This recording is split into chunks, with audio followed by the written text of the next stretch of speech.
ॐ श्री गणेशाय नमः। ॐ श्री शिवपुराणे नमः। अथ दशमोऽध्याय। वायुर्वाच विश्वशाधिष्ठात् पूर्वमाद्यत्रादीश्वराज्ञया बुद्ध्यादयो विशेषान्ता विकारश्वच्चाभवन् कृमात् ततस्तेभ्यो विकारेभ्यो रुद्रो विष्णु पितामहः कारणत्वेन सर्वेषां यत्रो देवा प्रजक्रिये सर्वतो भुवन्व्यापितक्षेत्रे मव्याहतां कचित् ज्ञानमप्रतिमं क्षेत्रे श्रेयं चारिमादिकं षष्टिस्थितिलयाख्येषु कर्मसूत्रेषु हेतुताम् प्रभुत्वेन सहेतेषां प्रसीदत्ते महेश्वर कल्पन्तरे पुनस्तेषामस्पद्राबुधिमोहिनां सर्गरक्षायाचारं प्रत्येकं प्रददोचस एते परस्तपना ध्यारयन्ति परस्परं परस्परेरवद्विन्ते परस्परमानुव्रता कचित् ब्रह्मा कचित् विष्णु कचित् रुद्रे प्रशस्यते नाननेन तेषामधि कयमेश्वरं चातिरिच्यते मुख्रा निन्दनीत् तान् वाभिः संसभाभिनिवेशेन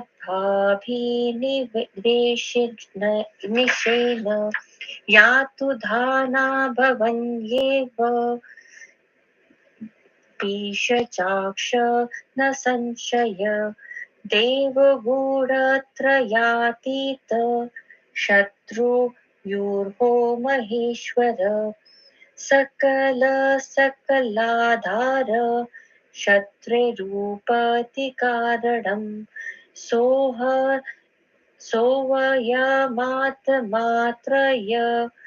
स यास्य प्रकृते पुरुषस्य च लीलाकृत जगत्सृष्टिरीश्वरत्वे प्रयविस्तत य सर्वसमातपरो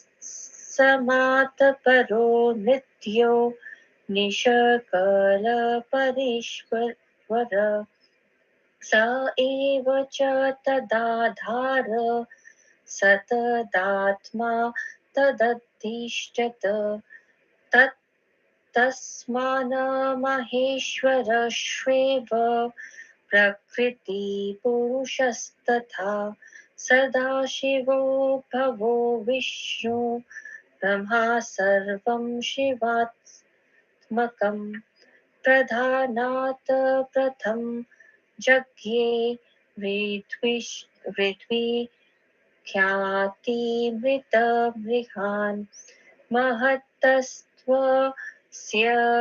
सणक्षो पादहत्कार श्रीधाद्भवत् अहङ्कारक्षभूतानि तन्मात्राणि निद्रयाणि च वेकारिकादहाकारा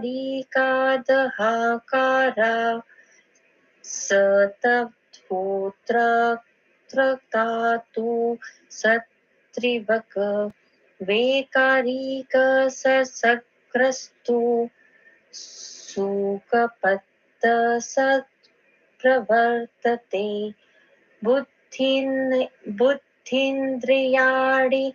कच्छेव पच कर्मेणिन्द्रियाणि च एकादशं मंस्तत्र स्वगुणेनोभयात्मकम् तमो युत्रा दहंकार दूततन्मात्रसंभव भूतानामादिभूतात्वा भूतादि कथयते तु स भूतादिशब्दमात्रं स्यात् तत्र चकाश संभव आकाशात् सपर्श उत्पत्र सपशात् वायुः स रुद्रव वायुरूपं ततस्तेज स तेजसो रसंभव रसादापसमुत्पत्रा सताभ्यो गन्धसमुद्रव गन्धा च पृथिवी चाता भूतेभ्यो न चारचारम् पुरुषोऽधिष्ठितत्वाच्च अव्यात्रानुग्रहेण च महदत्तादिविशेषान्ता ताडमूटपादयन्निते तत्र कार्यं च कणं संसीद्रं ब्रहाडो यदा तदर्णे सुप्रवृत्रो भूत क्षेत्रज्ञो प्रहासधृत् स वेच्छिरीरि प्रथम स वे पुरुष उच्यते कर्ता स भूतानां प्रहाग्रे समवर्तते तस्येश्वस्य प्रतिमा ज्ञानवैराग्यलक्षणा धर्मेश्वरकरी बुद्धि ब्रह्मारि ये केऽभिमानिनः अव्यात्रा जायते तस्य मनसा यदधिपत्सतं वशीकृतवातत्रे गुण यात सापेक्षत्वा तस्वभावत त्रिधा विभज्यात्मानं त्रैलोक्ये सम्प्रवर्तते सृजते रसते चैव वीक्ष्यते च त्रिभिः स्वयं चतुर्मुखस्तु प्रहात्वे कालत्वे चानतक संवृत सहस्रभूरद्रा पुरुष सीस्रोवस्था स्वयंभुव सत्वं रजक्षाभ्रः च कालत्वे च तमोरज विश्रुत्वे केवलं सत्वं गुणावृत्तिस्थिता विभो प्रहात्वे सृजते लोकान् कालत्वे सङ्क्षिपत्यपि पुरुषत्वेतयुदासीन् कर्म च त्रिविधं विभो एवं त्रिधा विभित्रात्वा प्रहात्रिगुण उच्यते चतुर्धा प्रभिभात्रात्वा चतुर्वायुः प्रकीर्तित आदित्वादादिदेवोऽसा वचातत्वा च संवृत पाति सस्मात् प्रजा सर्वा प्रजापतिरिति संवृत हरिणाम्यस्तु यो मुरुस्त सयोलपं सुमहात्मन गर्भोदकं समुद्राक्ष जरायुषापि पर्वता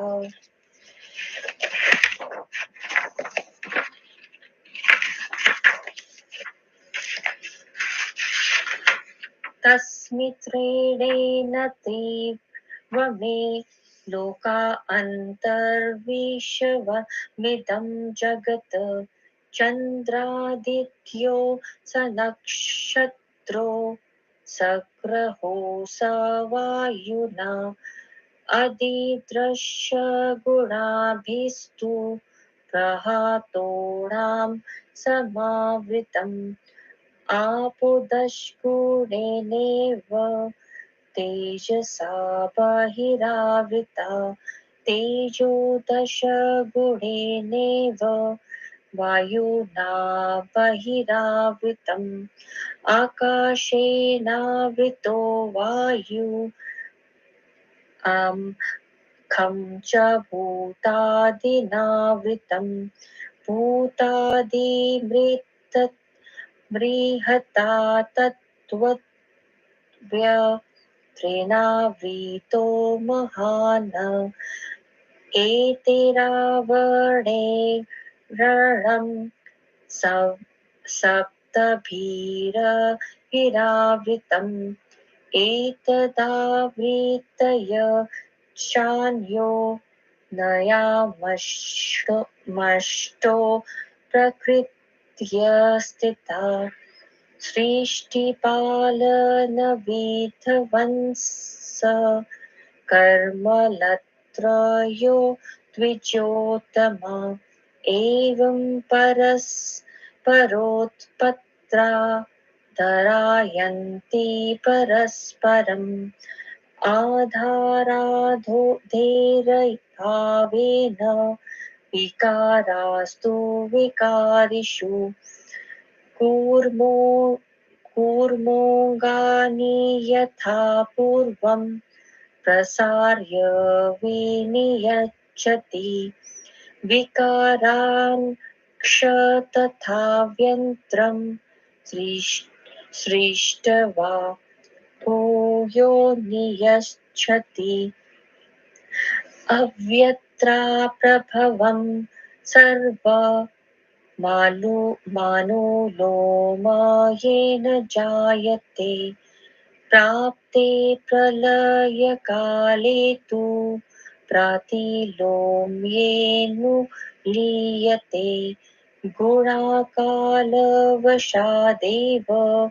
भवन्ति विषमासमा गुणसाम्ये लयोग्येयो विषम्ये सृष्टिरुच्यते तदिदं ब्रह्मणो योनि ऋतण्डं दृढं धनं महत् प्रहाडक्षेत्रमुच्छिष्टं प्रहाक्षेत्रज्ञ उच्यते इति दृशानामण्डानां कोण्डयो ज्ञेया सहस्रिज सर्वगत्वात् प्रधानस्य तिर्यगूढविमधस्थिता तत्र चतुर्वक्त्रा प्रहारो हरयो भवा सृष्टप्रधानेन तथा लब्ध्वा शम्भोस्तु स्थितिम् महेश्वर परो व्यात्रा दण्डमख्यत्रस्तम्भवम् अण्डजज्ञे विभुप्रहा लोकास्तेन कृतास्तित्वमे अबोधिपूर्वकथितोऽप्येयश प्रधानस्रग प्रथम प्रवृत्त आतयन्ति कषच्च प्रलयोन्नतकाले लीलाकृत केवलमीश्वरस्य यतसीमृतं कारणं प्रमयं प्रधान प्रकृतेस्प्रसूति अनादिमध्यानमन्तवीर्यं शुकलं मूरत्रं पुरुषेणयुत्रम् उत्तमादकत्वद्राजसो तीरे कालोकस्य सन्तानविद्विहेतुना अष्टो विकारानपि चादिकाले सृष्ट्वा समश्राति तथान् काले प्रकृत्यवस्थापति कारणानां या च स्थितिर्या च प्रवृत्ति तत्सर्वमा प्रकृतविभवस्य सङ्कल्पमात्रेण महेश्वरस्य इति श्रीशिवमहापुराणे सप्तम्यां वायवीयासहितायां ब्रह्माण्डस्थितिमण्डलं नाम दशमोऽध्यायः।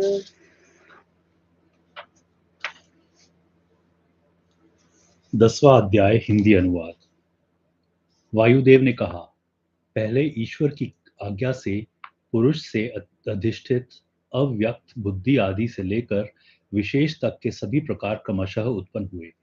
फिर उन विकारों से रुद्र, विष्णु, ब्रह्मा, संसार के कारण रूप ये तीनों देवता उत्पन्न हुए। फिर शिव में कहीं भी न रुकने वाली उनकी शक्ति पैदा हुई। फिर अणिमा आदि ऐश्वर्यों के साथ उनका अप्रतिम ज्ञान प्राप्त हुआ।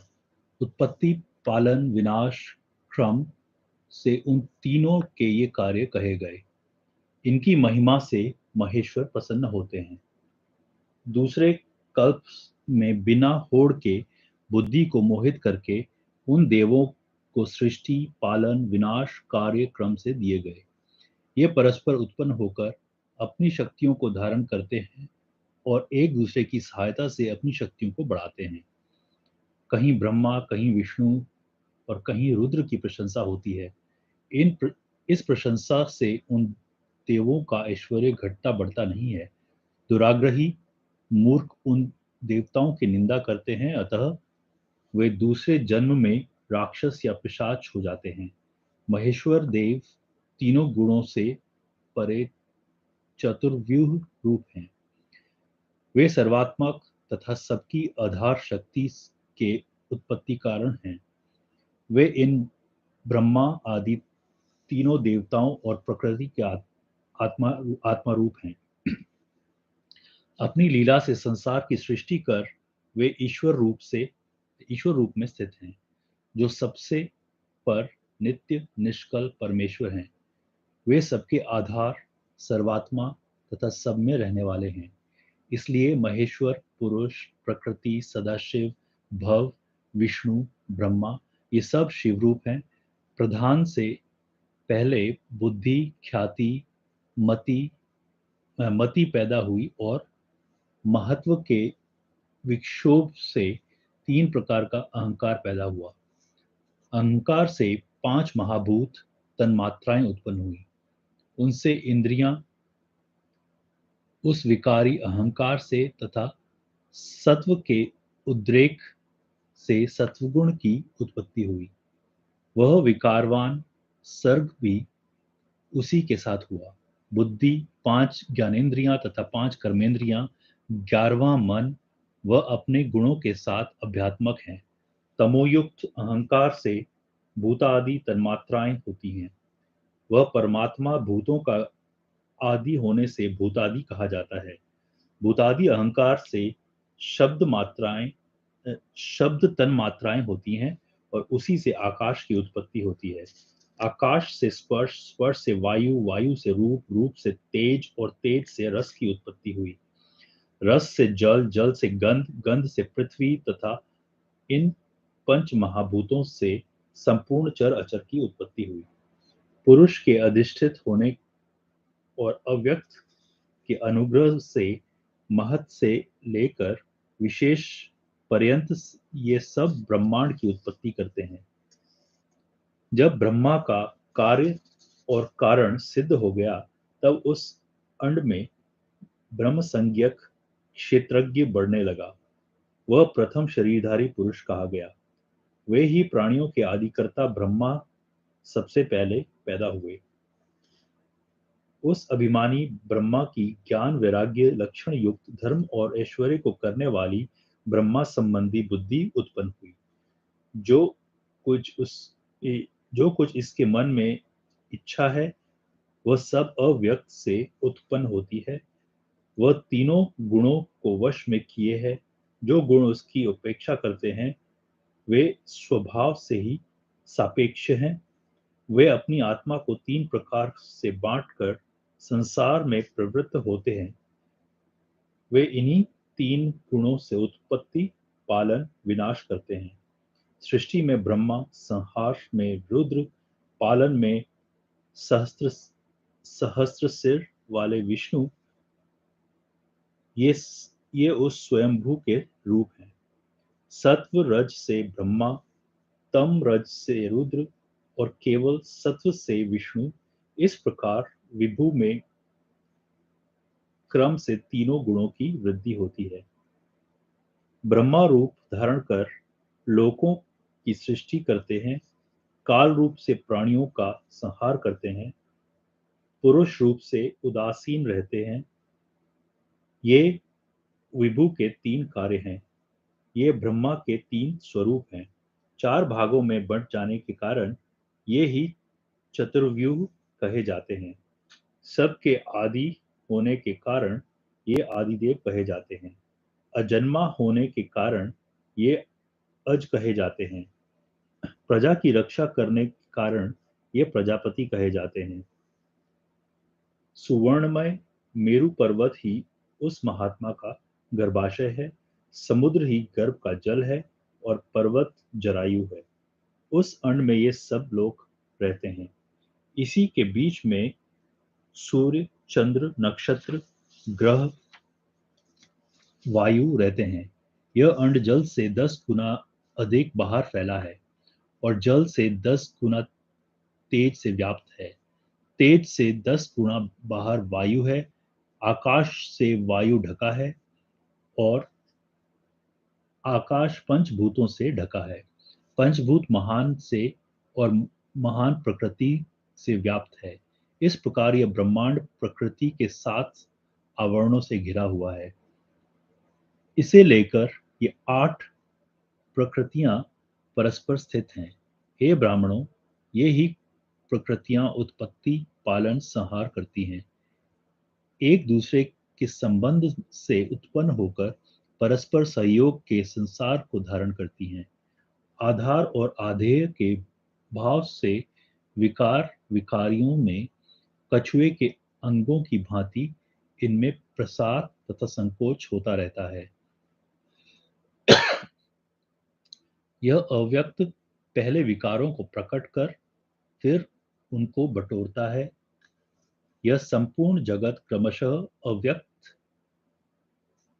अव्यक्त से ही प्रकट होता है और प्रलय काल में प्रतिलोम गति में लीन हो जाता है। काल के प्रभाव से ही गुण विषम तथा सम होते हैं। गुणों की समानता से लय और विषमता से सृष्टि होती है। यह घना एवं महान अंड ही बच्चई बचम बच्चम बयम्मा की उत्पत्ति का कारण है। यह ब्रह्मा का क्षेत्र कह दिया है, अतएव ब्रह्मा को क्षेत्रज्ञ कहते हैं। इस प्रकार के करोड़ों हजारों अंड हैं। प्रधान के सर्वत्र व्याप्त होने से ये उसके ऊपर, नीचे, अगल बगल स्थित रहते हैं। उन्हीं स्थानों पर ब्रह्मा, विष्णु, महेश स्थित रहते हैं। शिवजी तथा प्रधान के सहयोग से ये सृष्टि की रचना करते हैं। व्यक्त से भी महेश्वर परे हैं। उसी व्यक्त से अव्यक्त संज्ञक अंड उत्पन्न हुआ है। अंड से ब्रह्मा और ब्रह्मा से सृष्टि हुई। मैंने माया युक्त या प्रथम प्रधान सृष्टि का वर्णन कर दिया है। अंतकाल में ईश्वर की लीला से आत्यंतिक प्रलय हो जाता है, जो अप्रमेय कारण रूप ब्रह्म है और प्रधान प्रकृति से उत्पन्न हुआ है। यह आदि, मध्य, अंत रहित, अत्यंत शक्तिशाली सफेद तथा लाल वर्ण सत्व रज गुण वाले पुरुष से युक्त है। रजोगुण की अधिकता प्रजा उत्पादन में कारण होती है और आरंभ में प्रजा वृद्धि कारक 8 विकारों को भी उत्पन्न कर वे अंत में उन सबको ग्रस लेते हैं। प्रकृति द्वारा स्थापित कारणों की जहां तक स्थिति है और फिर जो प्रवृत्ति होती है, वह सब शिवजी के अप्राकृत ऐश्वर्य से ही है, जिसे महेश्वर अपनी संकल्प शक्ति से करते हैं। इस प्रकार 10वां अध्याय समाप्त। ओम नमः शिवाय। शिवजी सदा सहाय। ओम नमः शिवाय। गुरुजी सदा सहाय। जय गुरुजी।